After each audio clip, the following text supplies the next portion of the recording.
Good morning and welcome to the premiere episode of Sunday Soul Sessions with Hitara and Z. I am Hitara. And I am Z. We will be your gracious hosts. So good morning. We're enjoying some tea. Morning tea. So go get your cup and have tea with us. So what we're going to do in these sessions is that there will be some drumming that will come a little bit later. We will tell some stories that are related to something to uplift people. And the whole purpose of this is to raise vibrations and activate hearts. So with that in mind,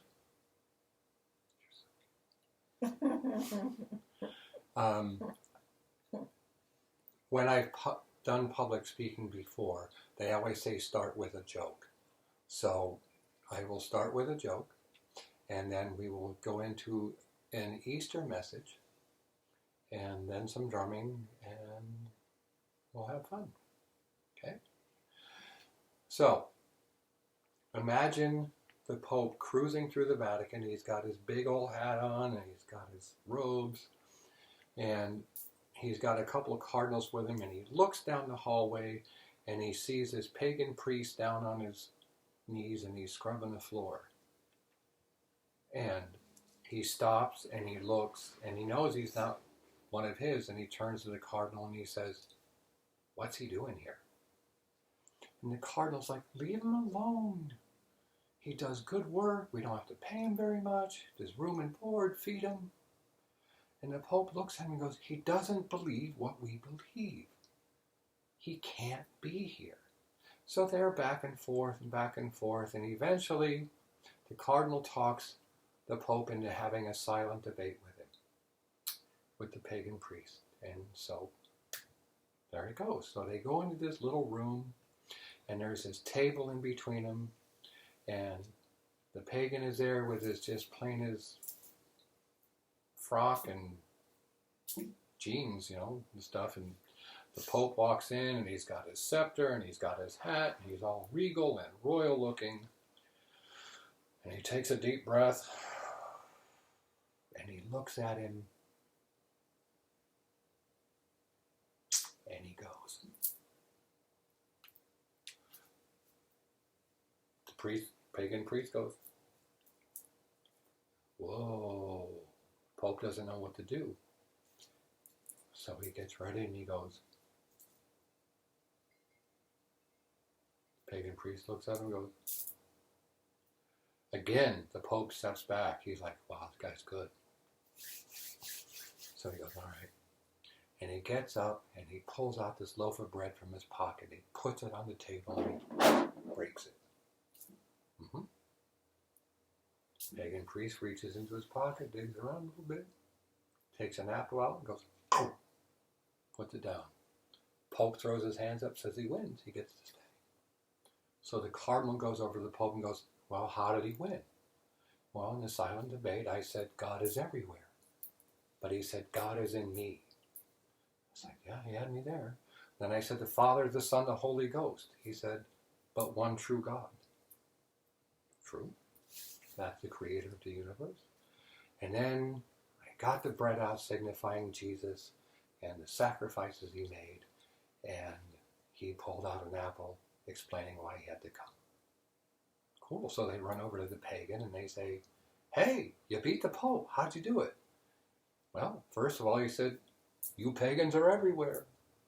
I said, 'This one stays.' He said, $3 a week. I said, 'I'll pay one.' He had lunch. I joined him."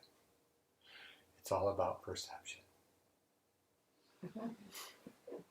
With that being said, we're going to get into the message here after we have some tea. Thank you. So, usually I like to use a different term, but we're just going to say Yeshua was an incredible man. I used to like to say he's a bad, and then it starts with an A, and you can figure out the rest of it from there. there's an S and S in there too. But if it goes up on YouTube, we can't say that because then they get bent out of shape. Should I even say that? Anyways, so with Easter being this season right now, it is a time of rebirth. It is actually based on a pagan holiday called Ostara, which is the celebration of the spring equinox, rebirth, new flowers are coming up, and we're all blessing Mother Earth, Pachamama. But in this case, we're going to talk about Christ consciousness. Now, in the Old Testament, there was only one priest that could go into the Holy of Holies. And he had to have a rope tied around his right ankle. Because if he wasn't pure enough when he went in to make sacrifices for the people, he would die.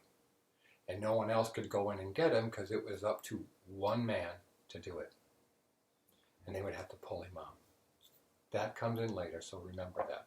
There was a temple veil so that everyone else in the priesthood stood out here and he went in. And they were thick. So it's pretty incredible.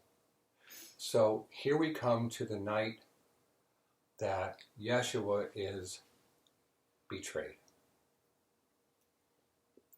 Now, I know that a lot of people have seen the pictures that you find, and he's got like almost blonde hair and blue eyes, and he's basically a white dude who's a hippie. No, that's not him. He had to be kissed by Judas because he looked like everyone else. So he's probably 5'6", 140 pounds.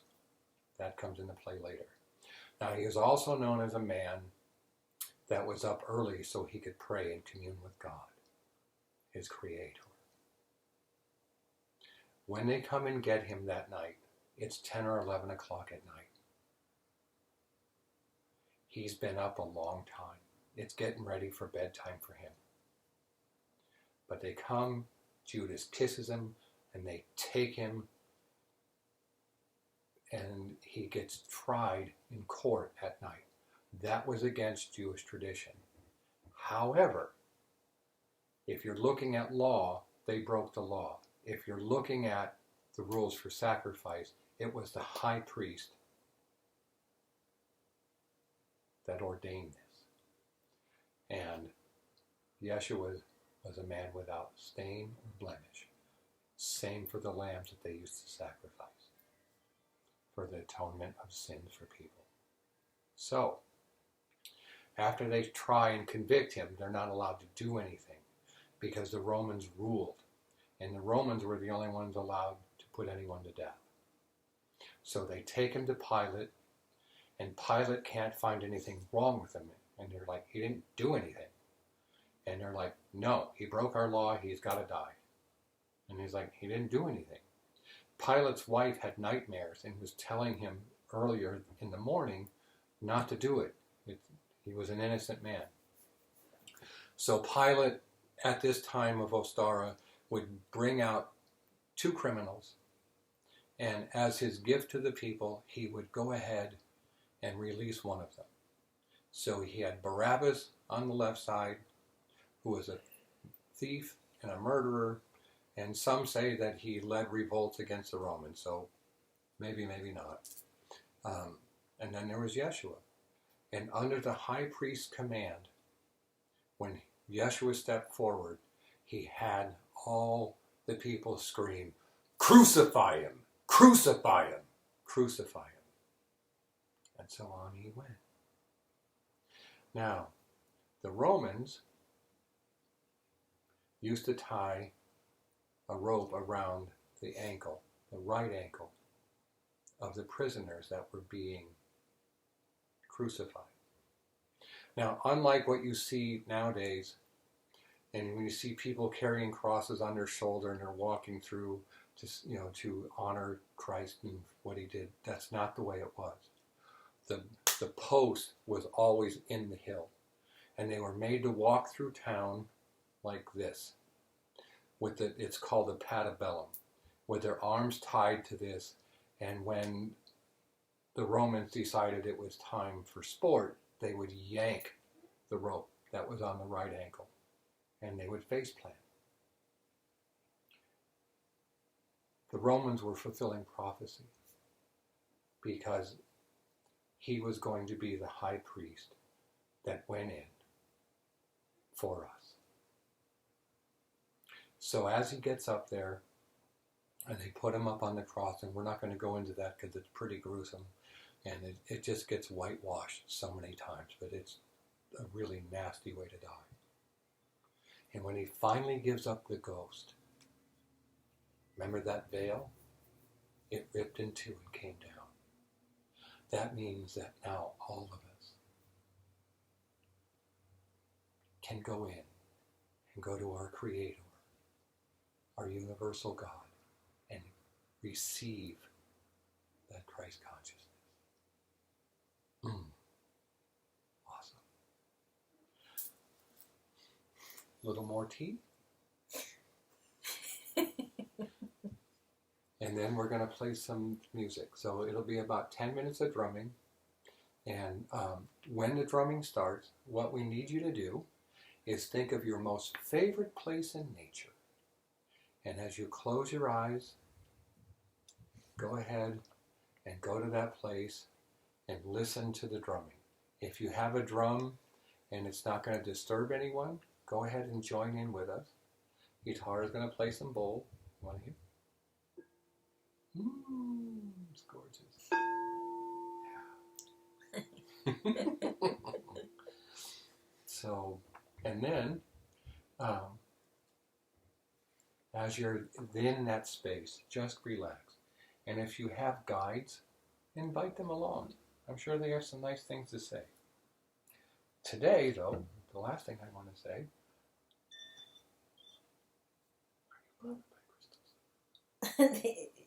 No. Okay. Anyways, today we're powered by 2 crystals. Celestial, which you can never outgrow. It can give you inspiration, gives you power, and if you have some sad energy, it can take it and transmit it. Celestial. Yep. This is Mama Celestial. She's gorgeous. Can you feel her power? You guys, can you feel her power? Oh, and of course, the one in front is the Lemurian crystal. So very good. And then the other one, we have is an ametrine. And the ametrine is going to be in my left hand as I play the drum.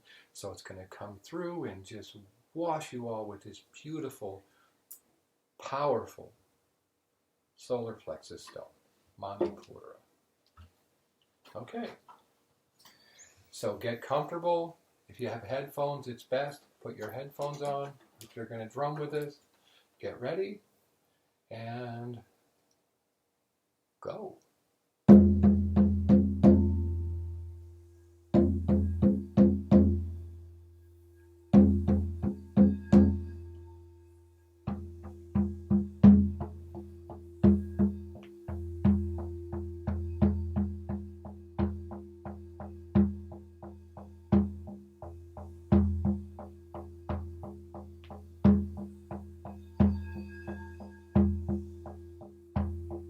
Just relax, close your eyes, find that place of nature. Let that wave of natural energy soothe you today.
Now I want you to slip from your mind into your heart. See everything through your heart.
Now I want you to integrate your heart and your mind into one cohesive union. Raise your vibration.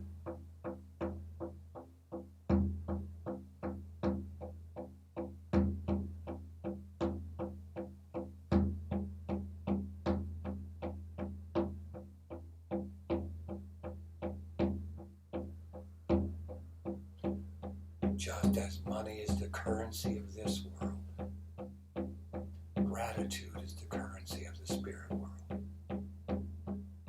If you spoke with a guide, say thank you and prepare yourself to come back to this reality. In 5, 4, 3, 2, 1.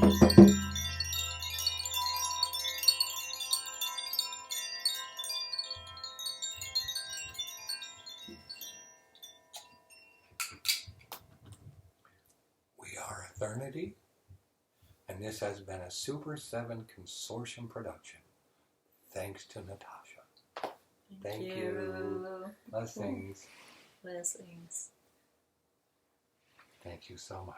And join us again next Sunday.